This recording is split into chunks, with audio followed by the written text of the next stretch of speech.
Hey guys, welcome to Deep Stories, where we share life's most profound moments and experiences that make us see and feel the world differently. So get ready to hear some of most messed up and weird family tales. So here we go. This would be part 1 of the jealous cheating wife video. Caught my wife cheating, moved on, and found new love. Until my ex tried to run over me and my new girlfriend in a jealous rage. I've been a lurker on Reddit for a while, but today I finally have a story to tell. Since my life has been so chaotic, I haven't had time to write about it, let alone breathe, even though I've wanted to post this for months. I can now talk about what occurred to me now that everything has been resolved, and perhaps it will assist someone else avoid a similar circumstance. Allow me to introduce myself. I'm a 36-year-old man who married a 35-year-old woman named Carolyn for what I believe to be eternity. In the end, I will never be able to reclaim those 6 years of my life. At least I kept telling myself that our marriage wasn't awful. When we connected on Instagram, I truly believed I had struck gold. She seemed ideal, humorous, and beautiful. My early years were quite chaotic, so I was especially alert for warning signs. My dad was the victim of severe abuse from my mom, who would yell matches at 3 in the morning, throw plates all over the room, and basically take everything because he loved us and didn't want to leave. You can know that when I was dating Carolyn, I was constantly on guard. I spent 2 years scrutinizing every aspect of her life, including how she handled money, stress, and waiters, basically, everything you should look for before committing to someone. To be completely honest, she aced every test. She was compassionate, tolerant, and giving, qualities my mother lacked. I believed I had done my research, thoroughly examined her, and discovered a decent woman. I even recall telling my closest friend that I had finally ended my family's abusive cycle. I was mistaken about that one, man. But I'll talk about that later. We got married in a gorgeous ceremony, purchased a charming suburban home, and began what I hoped would be our happily ever after. I had no idea that I was about to enter a nightmare, albeit a distinct one from the one I had known growing up. About 2 years in, everything started to go south. I mean extremely south.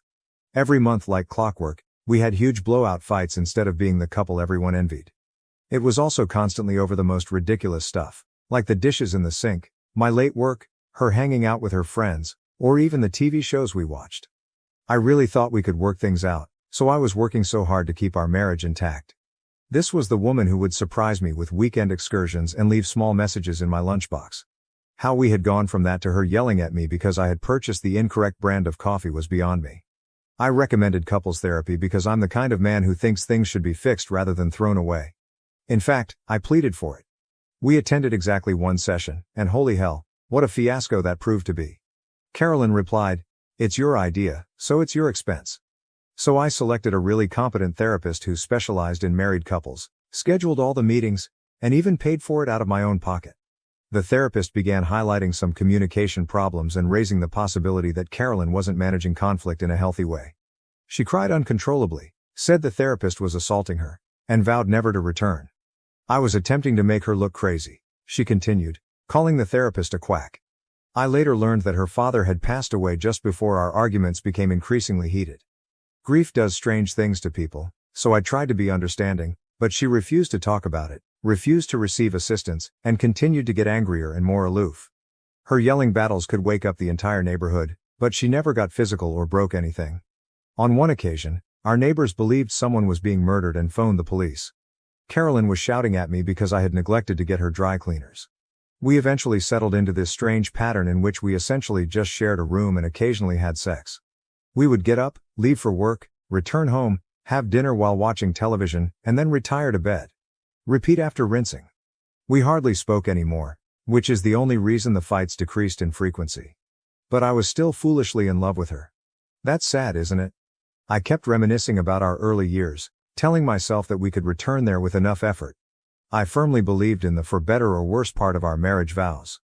I suppose I overlooked the fact that those vows also included forsaking all others. I'll get to that part though. I was brought up to believe that marriage is holy, so perhaps I should have recognized the warning signs. You stick it out and work on it unless someone is being hit or cheated on. It turns out that I was unaware of one of those deal breakers that was about to happen. Allow me to explain how everything went wrong. I work at this dull corporate job, nothing special, just your average mid-level job, pushing papers and going to meetings all day. The kind where you're not important enough to fly first class, but you're important enough to travel. I had been dispatched to a business expo in a different state, where I was expected to spend 4 days networking with potential clients and acting as though I was interested in PowerPoint presentations. My life chose to take a huge turn for the worse at this point. Our firm back home experienced a serious issue 3 days into the expo, something involving servers crashing and losing customer data, the usual corporate emergency fare. Everyone was called back early by my supervisor.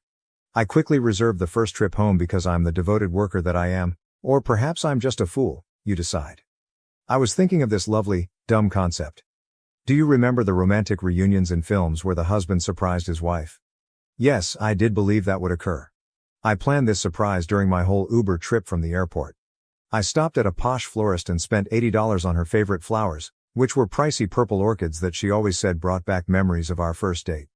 I even got her some champagne and some of her favorite high-end chocolates. I believed that this might be a new beginning for us. I thought that this impromptu gesture would remind her of the reasons she fell in love with me in the first place, since we had been acting so distant lately. With my chocolates and flowers, I felt like the greatest husband in the world when I arrived home at 2 p.m. Her car was in the driveway, which made sense because she worked from home on Thursdays, and the house appeared to be typical. However, I recall a few strange things, such as her favorite playlist playing from upstairs, which she only ever listened to when she was feeling particularly upbeat. Though I assumed she had a buddy over for lunch or something, there were 2 wine glasses in the sink. God, I was such a fool. I was so eager to surprise her that I went right upstairs to our bedroom. Although I could hear other sounds and the music was growing louder, my brain was not comprehending what they meant.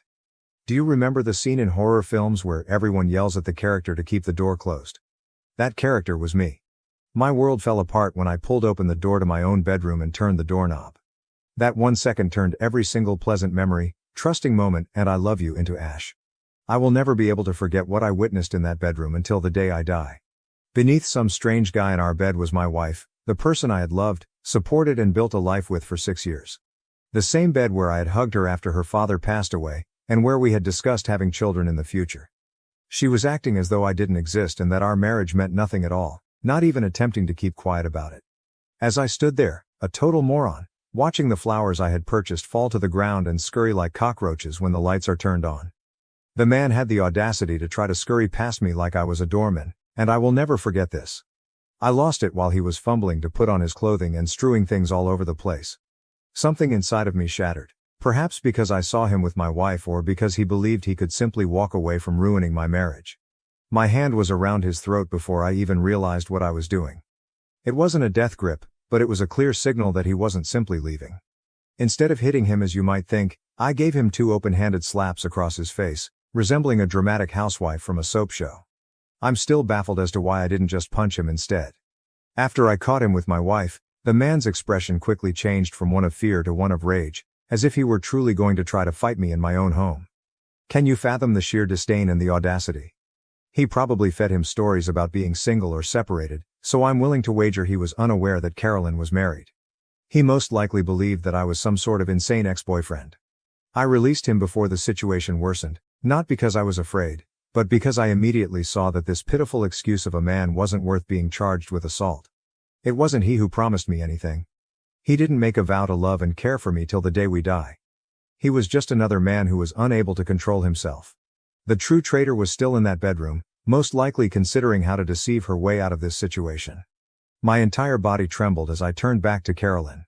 The lady I had dedicated my entire life to for 6 years was there, fumbling with her bra as if it were a trivial annoyance. The purple orchids I had purchased were all over the floor, most likely crushed beneath the man's running feet. She said the mirror had better lighting, so I hung it up for her last Christmas, and I just stood there watching her get ready in it. She was also taking her sweet time, as if she hadn't just ruined our entire marriage. She was avoiding my gaze in the mirror, straightening her hair nonchalantly, and behaving as though she hadn't just ruined everything we had worked so hard to create. You want to know what this woman had the audacity to say to me after I literally caught her cheating? As if I were a door-to-door salesperson who had disturbed her day, she gave me this irritated look and asked, "Why are you even back?" Not a "I'm sorry, I can explain," or any of that nonsense about fundamental human decency.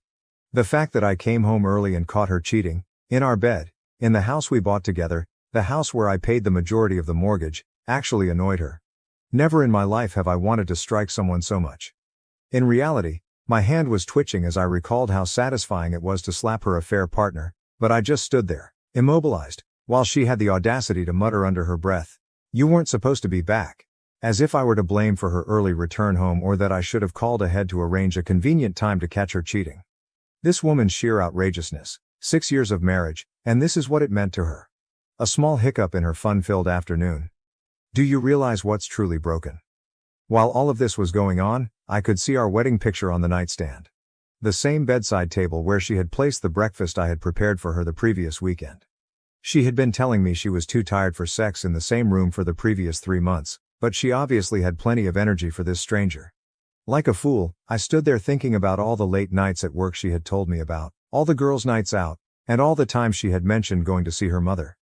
So guys, that would be it for today's video. Thanks for watching, and If you enjoyed this chilling story, don't forget to hit that like button, share your thoughts in the comments, and subscribe to Deep Stories for more spine-tingling tales like this.